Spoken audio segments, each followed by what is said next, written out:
Señor Salomón Soria Cabrera, bienvenido a librosperuanos.com. Muchas gracias, muy agradecido. Quiero saludar a todas las personas que siguen librosperuanos.com y saludarlos muy cordialmente. Y estoy aquí ya a responder las preguntas que usted necesite. Las preguntas conciernen a su libro El sótano del Servicio de Inteligencia Nacional, basado en hechos de la vida real. Así es. Este relato autobiográfico de su injusto secuestro en 1987, ¿a quién se indica como principal responsable de la violación de los derechos humanos en usted?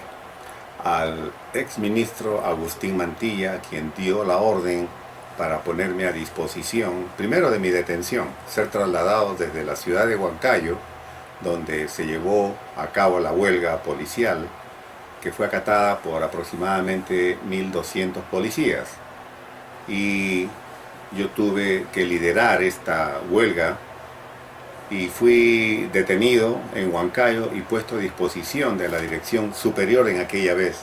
Pero fue el ministro Agustín Mantilla, viceministro, quien ordenó que se me ponga a disposición a la misma vez del Servicio de Inteligencia Nacional, quienes se encargarían de deslindar y determinar mi vinculación con algún movimiento subversivo, Sendero Luminoso o Movimiento Revolucionario Tupac Amaru.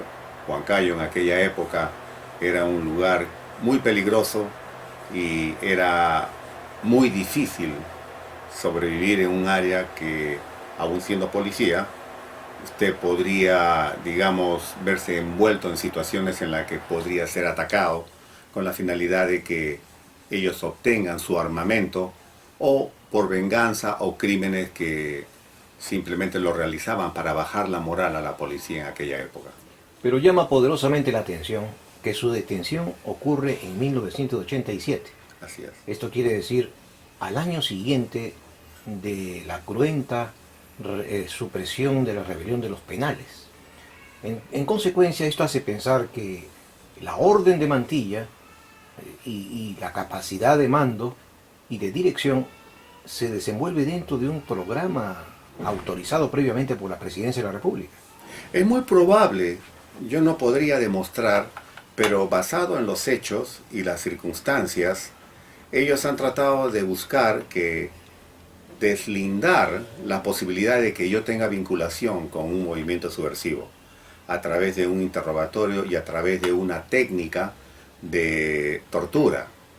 Cuando soy puesto a disposición del Servicio de Inteligencia Nacional, que posteriormente usted podrá analizarlo en el libro, utilizan una técnica que era muy conocida en esa época, el aislamiento o la desolación, que es otro capítulo que podría hablar sobre ello en cualquier momento. La técnica de la habitación oscura. Así es. Según su relato, el terrorismo de Estado se dio antes de Fujimori, con Alan García. ¿Acaso nos quiere dar a entender que se trata de una práctica habitual del Estado peruano? Muchos de ustedes probablemente creen o piensan de que solamente hubo un grupo Colina. Muchos de ustedes probablemente creen de que fueron hechos muy aislados. Nosotros, los oficiales de la policía, y que muchos de ellos hoy en día son generales y ya retirados, sabemos que había muchos grupos Colinas desde el gobierno de Alan García, y tenían el principal, que era el Comando Rodrigo Franco, organizado por Agustín Mantilla y con conocimiento del señor presidente. Y esta amplia envergadura de la política represiva de Alan García seguía órdenes de alguna potencia mundial. Yo desconozco totalmente. Alan García siempre ha sido una persona, desde mi punto de vista, autócrata, dictatorial y muy manipulativa, de tal forma de que el sistema se basaba y se guiaba en sus principios y en su sistema. Hizo, y todos nosotros somos testigos, los que vivimos esa época, de un periodo muy difícil, que creo que no lo podremos olvidar mientras estemos vivos. ¿De qué fue acusado? ¿Y de qué lo acusaban los oscuros personajes que lo obligaron a su exilio? Yo fui acusado del delito de... Todos son delitos militares, del delito de motín, insulto a superior, desobediencia, abandono de servicio, etcétera, que constituyen, pues, dentro del mundo militar, delitos graves. El gerente de una empresa, si el empleado le dice samba canuta, no pasa nada, lo despide simplemente y el señor se va a su casa o va a otro trabajo. En las instituciones militares y en la policía es diferente. Ese es un gran delito y eso va contra los principios de disciplina y de subordinación. En otras palabras, los cargos que se me impusieron fueron serios y muy graves. No fueron levantados. No Los cargos no fueron levantados. Posteriormente yo soy absuelto de todos estos cargos en el año 1999. Pero lo más detalloso de todo esto es que a mí nunca se me notificó. A pesar de que al juzgado contencioso administrativo trato de hacerle ver que no soy notificado por el Consejo Supremo de Justicia Militar en el cual soy absuelto, ellos jamás toman en cuenta eso. Y solamente siguen las recomendaciones, creo, las recomendaciones de arriba, entre comillas. Porque el Consejo Superior dice en su resolución que he esperado mucho tiempo. Les estoy demostrando y solicitando con varios escritos que demuestren si es que yo fui notificado acerca de la notificación, perdón, acerca de hacerme de conocimiento la resolución del Consejo Supremo. Ellos desestiman ese pedido y sin embargo, a pesar de no tomarlo en cuenta, simplemente dicen ha esperado mucho tiempo para reclamar sus derechos. Por lo tanto, le es denegado. Y la Sala Suprema hace lo mismo. Ellos deniegan y dicen ha esperado mucho tiempo. Aún hoy en día todavía se ve un rayito de luz.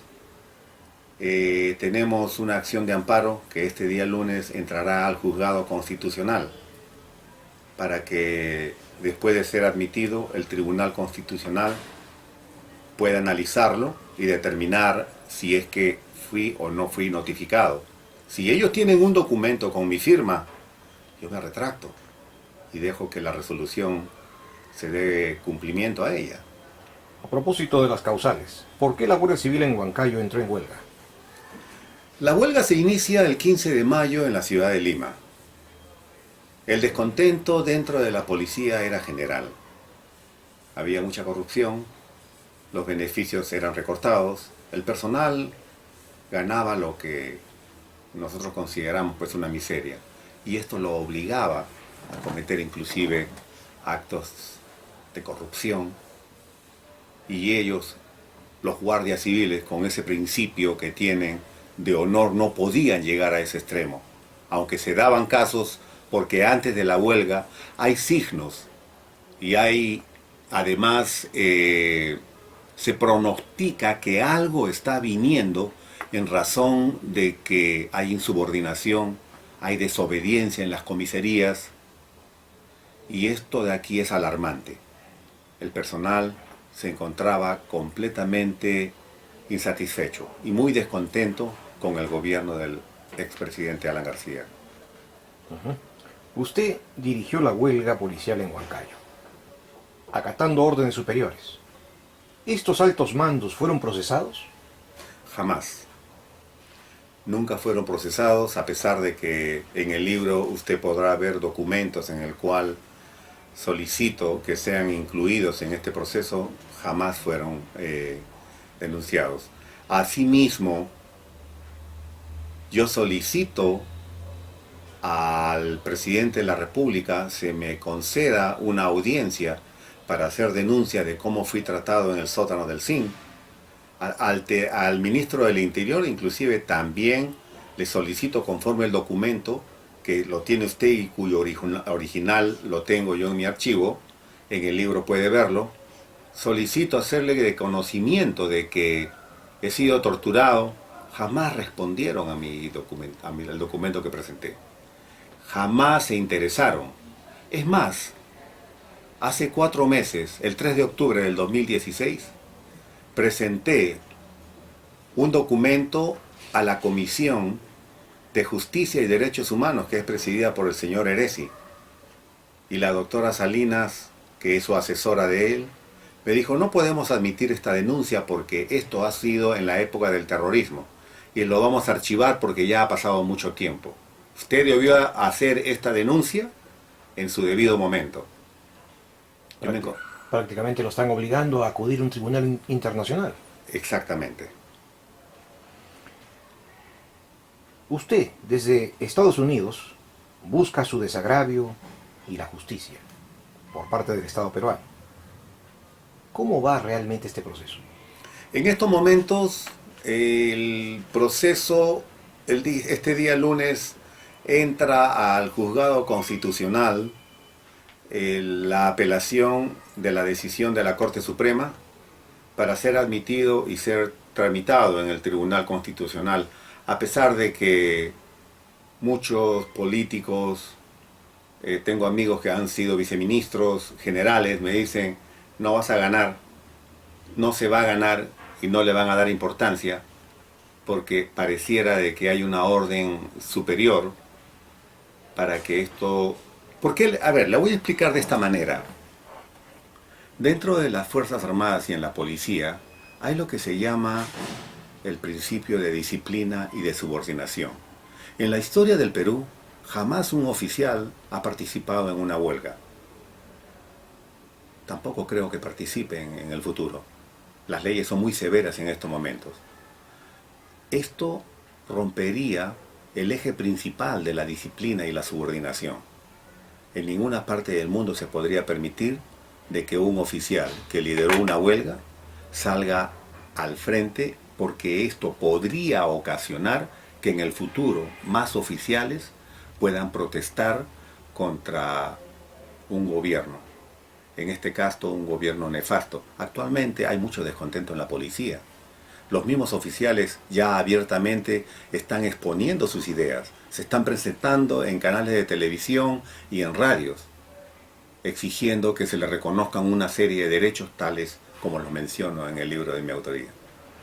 Finalmente, la lectura de su obra da la impresión que se trató todo de un complot. Si fue así, ¿cuál es la finalidad principal del complot? El general Herrera fue un gran amigo mío, a quien yo le debía mucho respeto, le tenía mucha amistad y admiración. Fui ayudante personal de él, y para ser ayudante personal tiene usted que reunir las condiciones muy exigentes y drásticas: conducta, calificación, cursos que usted haya obtenido dentro de la carrera, etc. Y referencias por otros oficiales. Y fui designado para ser el asistente y ayudante personal del general Octavio Herrera. El trabajo que lo desarrollé por un año, durante el tiempo que él se encontró trabajando en Huancayo. Eso le consta a muchísimos oficiales que trabajaron en Huancayo, y el personal también, el personal de suboficiales. El general Herrera, cuando a mí me comunica de que se va a llevar a cabo una huelga en la ciudad de Huancayo, lo hace con la finalidad de proteger al personal cuando solicita mi participación. Al yo solicitarle que ponga a otro oficial, me dice: la única persona que puede estar allí eres tú. Hablas un poco el idioma, trabajas 8 años, casi 8 años en la sierra en zona de emergencia, algo que era inexplicable porque ningún oficial estaba permitido trabajar más de un año, pero yo cumplía la orden. Y trabajé casi 8 años en la zona de emergencia. Ayacucho, Huancavelica, Cerro de Pasco, Huancayo. Yo soy chinchano, yo debería haber estado al menos en la costa. Pero me acostumbré, es una tierra linda, dicho sea de paso. El general Herrera lo que quería era que participara y evitara un derramamiento de sangre donde habría filtración por muchos elementos de Sendero Luminoso y de MRTA, además de agitadores de la Universidad del Centro del Perú, así como los integrantes de la Confederación General de Trabajadores del Perú, quienes llevaban o realizaban una huelga al día siguiente a nivel nacional. La situación era caótica y la única forma era controlar y dar por terminada ese mismo día utilizando tú la identificación y tomando el liderazgo. Si es así, hasta ese momento pensé de que mi trabajo iba a ser meritorio. Cuando le solicité al general y qué cosa va a hacer, qué responsabilidad puede recaer sobre mí, me dijo: yo voy a ser el nuevo director general de la policía, el primer director general de la Policía Nacional del Perú. Y es cierto. Una semana o 2 semanas después de mi detención, él pasó a ser el nuevo director general de la policía. Pero, ¿y por qué no salió él en mi defensa? ¿Acaso sería porque iba a arriesgar su posición como director general? ¿Se me utilizó como chivo expiatorio? Yo lo dejo a ustedes que lo analicen y traten de encontrar la respuesta a esta pregunta. Señor Salomón Soria Cabrera, en nombre de librosperanos.com, infinitamente agradecidos por esta entrevista sobre su obra.